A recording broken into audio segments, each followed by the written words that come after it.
कारमूर्ती माननीय किशोरप्पा पाटील येथे उपस्थित शिवसेना जिल्हा प्रमुख रावसाहेब पाटील, आमचे मित्र माजी नगराध्यक्ष छोटूभाऊ गोहिल, उपस्थित औद्योगिक वसाहत जयकिरण पत संस्था व इतर संस्थांचे पदाधिकारी व पाचोरा पीपल बँक वर प्रेम करणारे सर्व मंडळी, आज आपल्या बँकेतर्फे कॅश डिपॉझिट मशीनचं ओपनिंग करायचं मागे बऱ्याच दिवसापासून सुरू होतं. आप्पासाहेबांचाही सत्कार आणि कॅश डिपॉझिट मशीनचं उद्घाटन हा दोघां एकत्र करण्याचा आज योग आला आणि त्यामुळे हे दुहेरी दुग्ध शर्करा योग जो आम्हाला मिळाला आहे. सर्वप्रथम मी माननीय आप्पासाहेबांचं अभिनंदन करतो का त्यांनी एकदम बहुमताने, माझ्या मते दुप्पट मतांनी यावेळी त्यांनी मजल मारली आणि हॅट्रिक साधली. माननीय आप्पासाहेब जरी 40,000 मतांनी निवडून आले, पण माझ्या मते 40,000 प्लस काही घरातले 30-35,000 जे कमी झाले ते जर आपण पकडलं तर आप्पासाहेबांना मागच्या वेळी जे 75,000 मतं होते ते यावेळी 1.5 लाखापर्यंत पोहोचले असं समजायला काही हरकत नाही. आप्पांना एवढी मतं पडण्याचं म्हणजे मतदान पडणं इलेक्शन मध्ये याचे बरेच कारण असतात, परंतु एक सर्वात महत्वाचं मला जे कारण वाटतं, आप्पा हे व्यक्तिमत्व असं आहे की ते प्रत्येकाला जीव लावतं, प्रत्येकाला आपुलकीची वागणूक देते आणि प्रत्येकाला हवाहवासा वाटणारं व्यक्तिमत्व आहे. मी तुम्हाला एक छोटंसं उदाहरण देईन. आप्पासाहेब, तुम्हाला आठवत असेल की नाही मला माहित नाही, परंतु 2003 ची गोष्ट आहे. मला जिनिंगची मशिनरी जाधववाल्याकडनं घ्यायची होती अमरावतीला. पहिल्या दिवशी माझ्याकडे गाडीही नव्हती, काही नव्हती. इथे मी कुठे बाहेर गेलेली होती. आप्पासाहेबांना म्हटलं, आप्पासाहेब आपण जाऊ तिथे. आप्पा सकाळी 6 वाजेला, आप्पाची गाडी खराब होती तर आप्पांनी शशिकांत येवलेची इंडिका आणली आणि सकाळी 6 वाजेला बरोबर माझ्या घरी. म्हणजे कोणताही त्या दिवशी माझ्या मते तात्यासाहेबांनी त्यांना पीटीसीचं पिटिशन करण्याबाबतसाठी तात्यांबरोबर औरंगाबाद जायला सांगितलं होतं. ते सर्व काम सोडून आप्पा माझ्यासाठी तिथे अमरावतीला पूर्ण दिवसभर हजर. म्हणजे हे जे आपुलकीचं जे वागणं असतं, जीव लावणं असतं, त्याच्यामुळे कोणाची कितीही मतांतरे झाली तरी आप्पा हा प्रत्येकाला हवाहवासा वाटणारा व्यक्तिमत्व आहे, आपुलकीने वाटणारा व्यक्तिमत्व आहे. आणि आप्पांना मी पाहिलंय तर सर्वसामान्य जनता किंवा कार्यकर्ते यांनाच आप्पा हवाहवासा वाटत नाही किंवा आपुलकी करत नाही, तर आप्पा नेत्यांना सुद्धा, म्हणजे मी सुरेशदादांबरोबर आप्पांना पाहिलंय, एकनाथ खडसेंबरोबर पाहिलं आहे, किंवा आप्पासाहेब आता एकनाथ शिंदे बरोबर होते. आणि माझं मत एवढं आहे का इव्हन ते फडणवीस साहेबांना सुद्धा एवढे आपुलकीचे वाटतील तर आप्पांचं कुठलंही काम थांबणार नाही आणि आप्पा पाचोऱ्याच्या प्रगतीमध्ये तसंच सहभाग कायम राहील आप्पांचा. आणि जे काही आप्पांचं प्रगती पथासाठी जे काही फंड्स आणणे सुरू आहे पाचोऱ्यासाठी, ते अशाच प्रकारे सुरू राहील.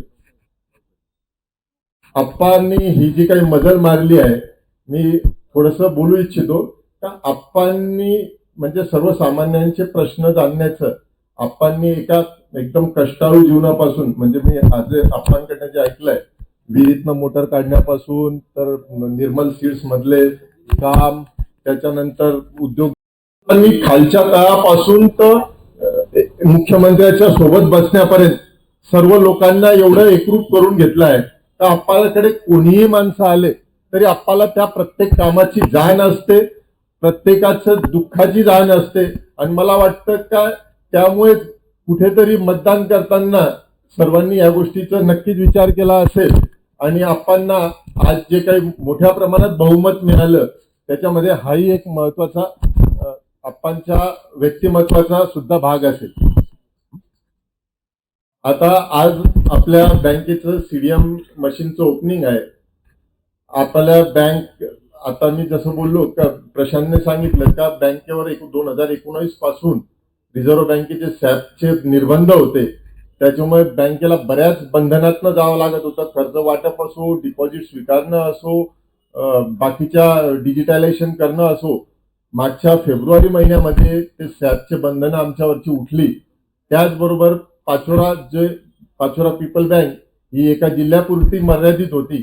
त्याचा विस्तार आपण 5 जिल्ह्यापर्यंत केला. आपली ब्रँच नाशिक येथे ओपन केली.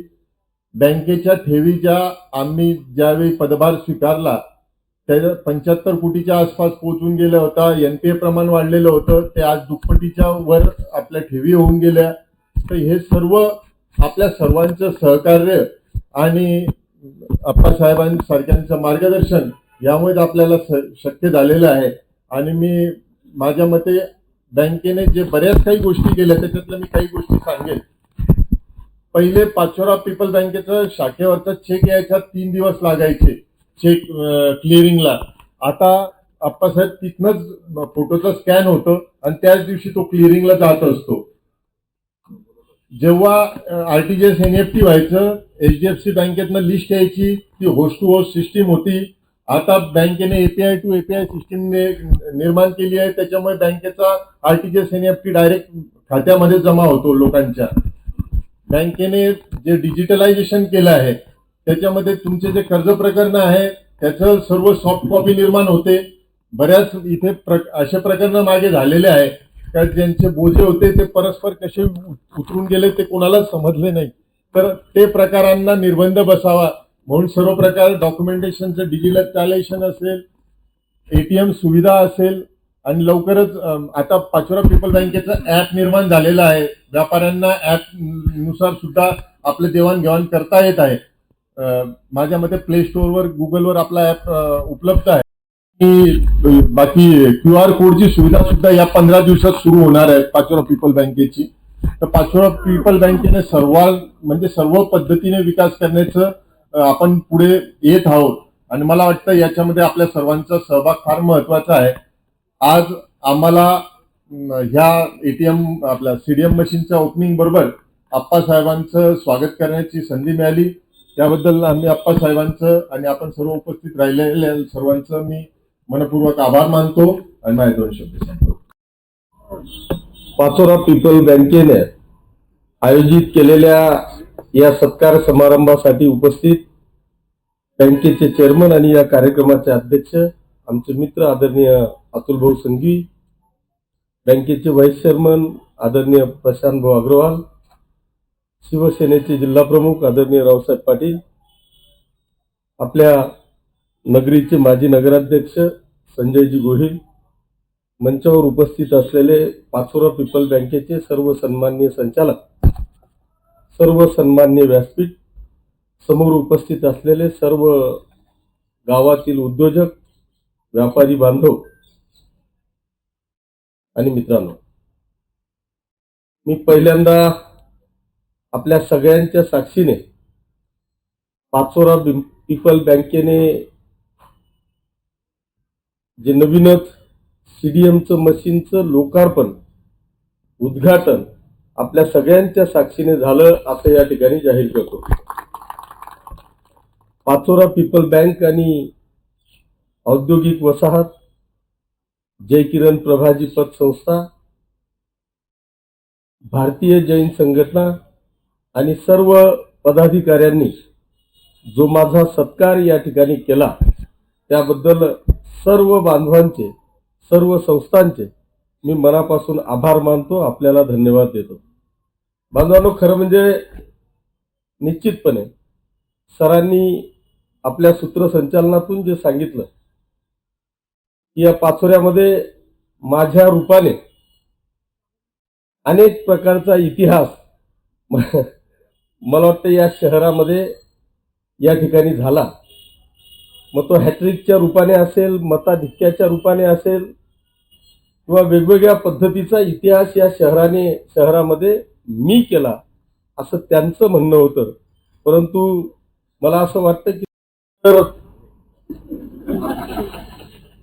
जादूटोना ह्या कुठल्याही विषयाच्या मागे न जाणारा हा मतदारसंघ आहे. इथं बाप दाखवा नाही तर श्राद्ध करा अशा पद्धतीची वस्तुस्थिती असलेला, इतकं नॉलेज असलेला हा पाचोरा आणि भडगाव मतदारसंघ आहे. त्याच्यामुळे या मतदारसंघामध्ये अनेकांनी वेगवेगळ्या पद्धतीचा जादूटोना करण्याचा प्रयत्न केला, तोडे धागे बांधण्याचा प्रयत्न केला, जातपात धर्माचा विषय या ठिकाणी आणण्याचा प्रयत्न केला. परंतु या सगळ्या विषयांना लाथाडत या मतदारसंघाने प्रचंड प्रचंड असं बहुमत मला दिलं आणि या पुन्हा एकदा या मतदारसंघाची सेवा करण्याची संधी या ठिकाणी दिली. मी जे काही सांगितलं की हा मतदारसंघ हा अतिशय तज्ज्ञ हुशार असा मतदारसंघ आहे, याचं कारणच असं आहे की बांधवांनो, या मतदारसंघामध्ये ही काही आपली जहागीरदारी नाही. जे पद, ज्या पदावर तुम्ही सर्वोच्च पदावर, या मतदारसंघाचं विधानसभेचा सदस्य म्हणजे मला वाटतं सर्वोच्च पद आहे आणि त्या पदावर आपण बसवल्याच्या नंतर निश्चितपणे त्या पदाचा आपल्याला सदुपयोग करून या मतदारसंघातल्या प्रत्येक व्यक्तीला आपल्याला याचा कसा लाभ मिळवून देता येईल, या शहराला आणि तालुक्याला एका वेगळ्या विकासाच्या दिशेने आपल्याला कसं नेता येईल, हा प्रामाणिक प्रयत्न मी गेल्या 25 वर्षापासून या मतदारसंघामध्ये बांधवांनो करतोय. 10 वर्ष आपण तात्यासाहेबांनाही संधी दिली आणि आता तिसरी टर्म मला संधी दिली. या 10 वर्ष तात्यांचे, 15 वर्ष माझे आणि या 25 वर्षामध्ये मी 2001 मध्ये पहिल्यांदा लोकनियुक्त नगराध्यक्षाला उभा राहिलो. तेव्हा कदाचित मला 90% शहर ओळखतही नव्हतं, म्हणजे मीच ओळखत नव्हतो आणि शहरही मला ओळखत नव्हतं. अशाही परिस्थितीत या शहराने मला लोकनियुक्त नगराध्यक्ष बनण्याचा एक इतिहास या ठिकाणी दिला आणि तेव्हापासून तर आजपर्यंत या 25 वर्षामध्ये शहरात मला कधीच मायनस राहण्याचं अपयश माझ्या पदरी पडलं नाही. हा खऱ्या अर्थाने गौरव करण्यासारखा या शहराचा आहे. या शहराने माझ्यामध्ये काय पाहिलं मला माहित नाही, पण 6 महिन्यापूर्वी जसं बाळाचे पाय पाळण्यात दिसतात, त्या शहराने त्याच बाळाप्रमाणे मला पाळण्यामध्ये त्या ठिकाणी शोधलं आणि 2001 पासून मला कुठल्याही पदावर नसताना लोकनियुक्त नगराध्यक्ष म्हणून जेव्हा निवडून दिलं, तर निश्चितपणे माझी जबाबदारी आहे की या शहराचा विकासात्मक कायापालट करण्याचं काम खऱ्या अर्थाने बांधवांनो मला करायचं होतं आणि ते करण्याचा प्रयत्न मी या ठिकाणी केला. काही अंशी त्याला यशही आलं आणि त्या यशाच्या बरोबरच आपण या ठिकाणी जातोय.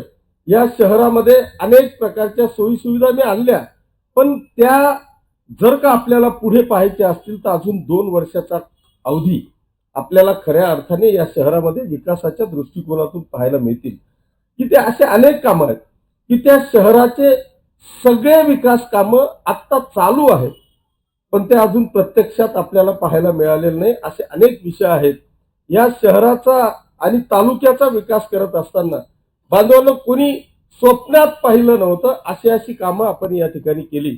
मी थोडक्यात सांगेल की आपण जर पाहिलं तर मला वाटतं गिरणेवर जर का आपला एक भडगावचा पूल आणि आपला इथला जर का गिरडचा पूल जर का आपण सोडला तर मला वाटतं स्वातंत्र्यानंतर आजपर्यंत त्या गिरणा नदीवर पूलच नव्हता.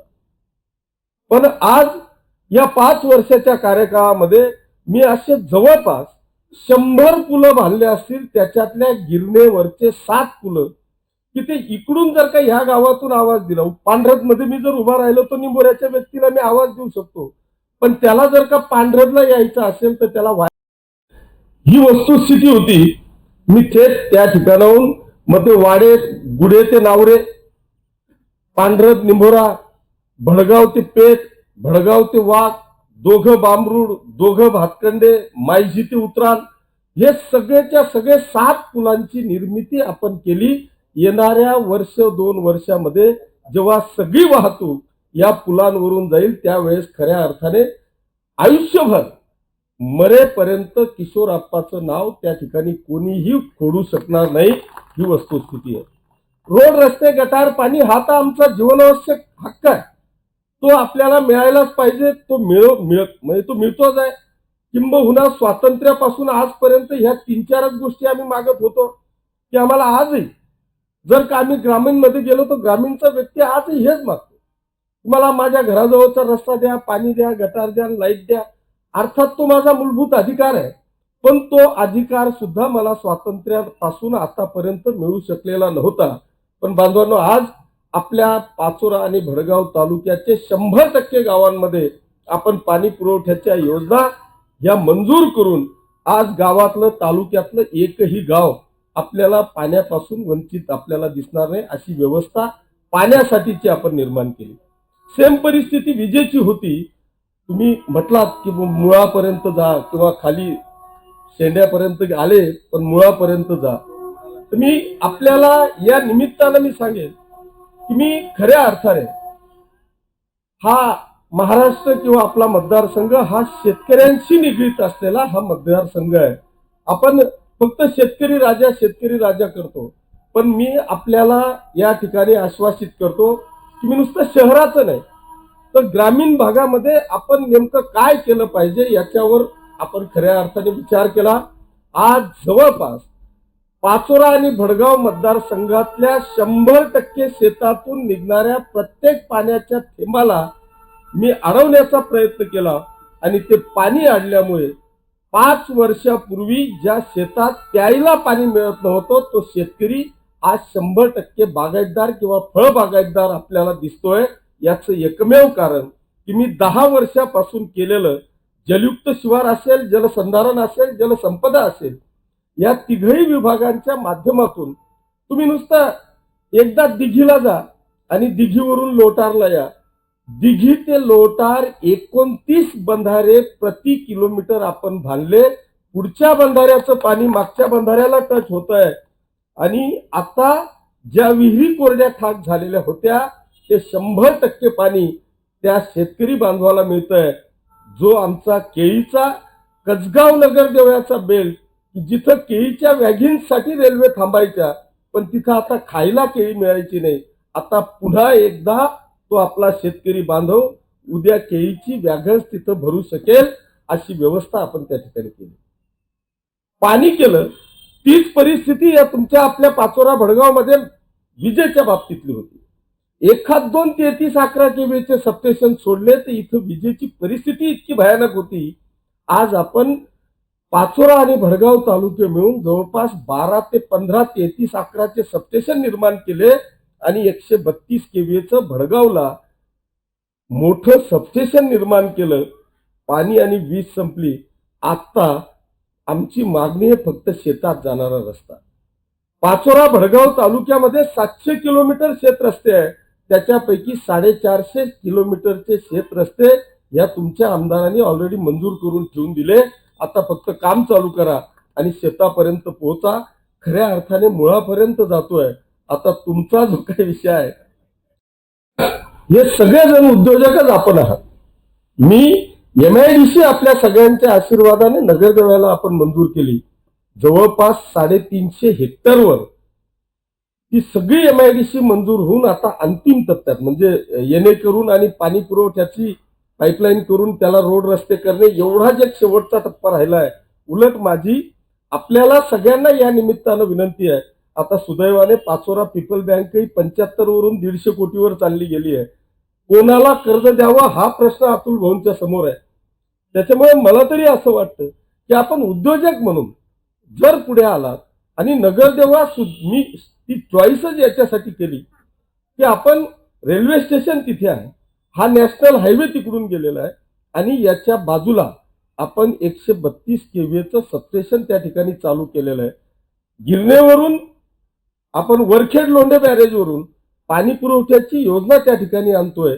हा सगळा विषय जर का मार्गी लागला आणि आपल्यासारखे काही उद्योजक जर त्या ठिकाणी आले तर खऱ्या अर्थाने रोजगाराचा पण प्रश्न सुटेल आणि आपली सुद्धा व्यावसायिक म्हणून निश्चितपणे प्रगती या ठिकाणी झाल्याशिवाय राहणार नाही असं मला वाटतं. तुमच्या या औद्योगिक वसाहती करता जर काही अडचण असेल तर या मीटिंग घ्या, बसू. जे काही विषय असतील ते आपण निश्चितपणे या औद्योगिक विकासाच्या संदर्भामध्ये या वसाहतीच्या संदर्भामध्ये निश्चितपणे आपण त्या ठिकाणी मार्ग काढू. मला खरं म्हणजे मी काय केलं याच्यावर नुसतं बोलायचं असेल तर मी 2 तास किमान मला एवढं सगळं केलंय की मी त्याला 2 तास मी बायगॉड सांगतो की मी इतके कामं केले की मी 90% कामांचं भूमिपूजन आणि लोकार्पण सुद्धा केलं नाही. मी आपल्याला अनेकांना असं वाटायचं की हे इलेक्शन एकदम चुरशीचं आहे, पण मी इतका कॉन्फिडंट होतो की कदाचित महाराष्ट्रातला हा एकमेव तुमचा आमदार असेल की ज्यांनी इतक्या चुरशीच्या इलेक्शन मध्ये एकही दिवस प्रचाराला गेलो नाही, घरीच बसून होतो. पण दाखवून द्यावं मला की बा आमच्याकडे आला आणि प्रचाराला आला नाही. मी म्हटलं मी 25 वर्ष झाले या जनतेची सेवा करतोय, निस्वार्थपणे सेवा करतोय. सकाळी 7 वाजेपासून तर रात्री बरं आपलं शटर ओढायचं कामच नाही. जोपर्यंत ती ओपीडी संपत नाही तोपर्यंत जर का मी 25 वर्ष सेवा करतोय तर मग आता जायचं कशा करता? जनतेला माहिती आहे. आता यांनी जे माझे कॉम्पिटिटर होते यांना लोक ओळखत नाही, यांनी गावं पाहिलेलं नाही, त्याच्यामुळे ते जातील. माझी मुलगी पाचोरा तालुका आणि मुलगा भडगाव तालुका, दोघांनी जितका माझं काही कामच येऊ दिलं नाही त्यांनी. त्याच्यामुळे यांचं प्लॅनिंग, यांची कंपनी ती तर आता नाहीये. त्याच्यामुळे तुमच्या डोक्यात ज्या काही वेगवेगळ्या कल्पना होत्या किंवा आता कसं होईल, मला माझ्या मुलाने आणि मुलीने इतका फ्री करून दिला होता की यांचं सगळं हे जिथे बंद पडतील ना तिथून मी स्टार्ट होणार होतो. त्याच्यामुळे यांची कंपनी, यांचं प्लॅनिंग आणि यांचा पैसा, म्हटलं मला काहीच गरज नाही, मला पैशांची गरज नाही. प्लॅनिंग आणि पैसा सगळा माझा कार्यकर्ता आहे. त्याच्यामुळे आज एक अतिशय एवढं मोठं घवघवीत यश दिलं की जसं तुम्ही माझा सत्कार करताय ना त्याच्याही पेक्षा माझ्या मतदारसंघातला प्रत्येक मतदार हा खऱ्या अर्थाने माझ्या हाताने त्याचा सत्कार व्हावा अशा पद्धतीचं सत्कार्य मला वाटतं माझ्या मतदारसंघातल्या तमाम मतदारांनी त्या ठिकाणी केलंय आणि एक वेगळ्या पद्धतीची चपराक या पूर्ण मतदारसंघामध्ये दिली आहे. त्याच्यामुळे याच्याही पेक्षा मला खरं म्हणजे इतकं मोठं ताप, म्हणजे एवढं मोठं ओझं माझ्या डोक्यावर आहे की यांचे कितीही कामं केली तरी मी यांचे केलेले उपकार फेडू शकणार नाही. एवढे मोठे उपकार या तमाम जाणकार मतदार बांधवांनी केलेले आहेत. त्याच्यामुळे निश्चितपणे आपण या शहराचा आणि तालुक्याचा मी एकच स्वप्न पाहतोय की या उत्तर महाराष्ट्रामध्ये सगळ्यात टॉपचं, म्हणजे आतापर्यंत आम्ही पाहतो की आम्ही शिरपूर पॅटर्न, पण आपण त्याच्या पुढे जायचं आहे. एका बाजूला शिरपूर पॅटर्न करणारे सोन्याच्या फॅक्टरीवाले होते, आपण सोन्याच्या कारागीर सुद्धा होऊ शकत नाही. अशी परिस्थिती आपली असताना आपण शिरपूर पॅटर्नच्या पुढे जाण्याचा प्रयत्न की आपल्या सगळ्यांच्या भरोशावर की नुसता एक काहीतरी केलं, रस्ता केला, गटार केला, मी याला विकास म्हणतच नाही. ते आमच्या 100% तो आमचा अधिकार आहे, तो हक्क आहे. पण मी खऱ्या अर्थाने सर्वांगीण विकास जोपर्यंत होत नाही, शेतीच्या माध्यमातून असेल, उद्योजकाच्या माध्यमातून असेल, रोजगाराच्या माध्यमातून असेल, याला खऱ्या अर्थाने मी विकास समजतो की माझ्या मतदारसंघातला प्रत्येक व्यक्ती याला आपल्याला सक्षम कसं करता येईल हा निश्चितपणे प्रयत्न करतोय आणि त्या दिशेने बांधवांनो आपण या ठिकाणी जाण्याचा प्रयत्न करतोय. आता येणाऱ्या 1-2 वर्षामध्ये मी एक मोठा आपल्या सगळ्यांच्या सहकार्याने सगळ्यांना सभासद घेऊन एक सुतगिरणीचा प्रोजेक्ट आपण चालू करतोय. तो अंतिम टप्प्यात आहे. आता फक्त सुकाणू समितीची एक बैठक घेणे, त्याचंही मी पत्र देऊन आलो. त्या सुकाणू समितीची बैठक घेणे आणि आपला प्रवास पुढचा सुतगिरणीचा चालू करणे, मी मागच्या आठवड्यातच त्या समितीची वेळ घेऊन आलोय. कदाचित पुढच्या किंवा 1-2 आठवड्यामध्ये तो आपला प्रवास संपेल आणि खऱ्या अर्थाने त्या सुतगिरणीच्या कामाला सुरुवात होईल. ठीक आहे, मी माझं जवळपास सगळ्यांना माहिती आहे की मी काय केलंय, त्याच्यामुळेच तुम्ही मला निवडून दिलंय, त्याच्यामुळे त्या जास्त डीप जाणार नाही. पण मी आपल्या सगळ्यांच्या वतीने मी पाचोरा पीपल बँकेचे अतुल भाऊ, आपले प्रशांत भाऊ आणि त्यांचं सर्व संचालक मंडळाचं मनापासून अभिनंदन आणि कौतुक करेल की त्यांनी या बँकेला, खरं म्हणजे मलाही कधी कधी भाऊ तुमचा संताप यायचा, येतो अजून बी, पण या सगळ्या विषयावर जर प्रामाणिकपणे आपलं मत कोणी विचारलं तर या संस्थेवर अशी व्यक्ती जोपर्यंत बसत नाही तोपर्यंत ही संस्था आम्ही एका विकासाच्या उंचीवर किंवा तिच्या आर्थिक मजबूतीवर आपण नेऊ शकत नाही. या संस्था चालवण्याच्यासाठी बरं एक नाही 2 बी सीए आहेत. त्याच्यामुळे अशा ह्या बँकांना जर का, कारण आजची जर का आपण परिस्थिती पाहिली आणि ह्या अशा बँकिंग क्षेत्रातल्या इतक्या कठीण परिस्थितीमध्ये एखाद्या बँकेला 3-4 वर्ष अतिशय श्रम घेऊन इथपर्यंत आणणं ही खरं म्हणजे इतकी साधी सोपी गोष्ट नाही. निश्चितपणे एखादा जर का कर्जदार आला आणि त्यांनी काही नियमाच्या बाहेर जाऊन कर्ज मागितलं, त्यांना हवी असलेली प्रॉपर्टी दिली नाही किंवा नियमात ते कर्ज बसत नसेल, ते दोघेही सी आहेत, त्याच्यामुळे ते देऊ शकत नाही. तेवढ्या तो हा खऱ्या अर्थाने या दोघांना किंवा या बॉडीला जे बसवलेलं आहे ते खऱ्या अर्थाने या बँकेचे रखवालदार म्हणून आपण बसवलेलं आहे. कारण या बँकेमध्ये एका सर्वसाधारण सभासदांचे या सगळ्या ग्राहकांची जिथे 75 कोटी रुपये डिपॉझिट होती ती या ग्राहकांनी तुम्हाला 150 कोटी रुपयाचे रखवालदार म्हणून बसवलेलं आहे.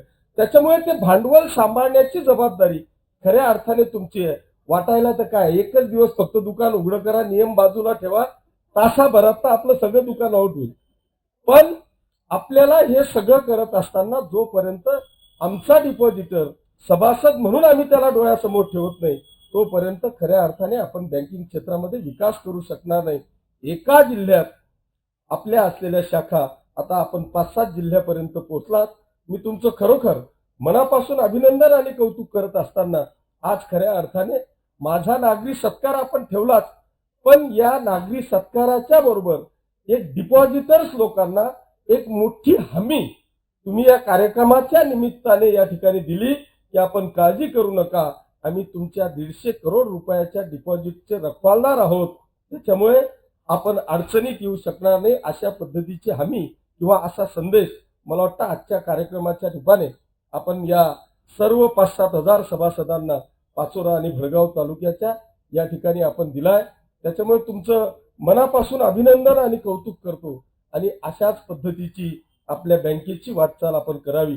मी देखील जिल्हा बँकेचा संचालक आहे, पण अजूनही एवढी मोठी जिल्हा बँक असताना आमचं साधं एटीएम सुद्धा कुठल्या तालुक्यात अजून आलेलं नाही. आम्ही अनेकदा प्रयत्न करतो की आपल्या म्हणजे प्रत्येक मिटिंगांमध्ये की आपलं एटीएम व्हावं, परंतु या पाचोरा पीपलनी या 4 वर्षामध्ये इतकी मोठी धडाडी घेतली, त्यांनी फक्त एटीएमच नाही तर सीडीएम सुद्धा त्या ठिकाणी उभं केलं. मी तुमचं खरोखर मनापासून अभिनंदन आणि कौतुक करतो. आपण सगळेजण, मी एकटा आमदार म्हणून या शहराची किंवा तालुक्याची प्रगती करू शकत नाही, आपण सगळेजण मिळून हे एक आपलं कुटुंब आहे आणि खऱ्या अर्थाने कुटुंबातला एखाद्या कर्ता पुरुषानेच फक्त काम करावं आणि बाकीच्यांनी मजा मारावं असं होत नाही. आपल्याला सगळ्यांना जोपर्यंत हातभार लागत नाही तोपर्यंत खऱ्या अर्थाने त्या कुटुंबाची प्रगती होत नाही. आणि म्हणून मी एकट्यावर जबाबदारी न टाकता माझी तर आपल्याला सगळ्यांना या निमित्तानं आव्हान आहे.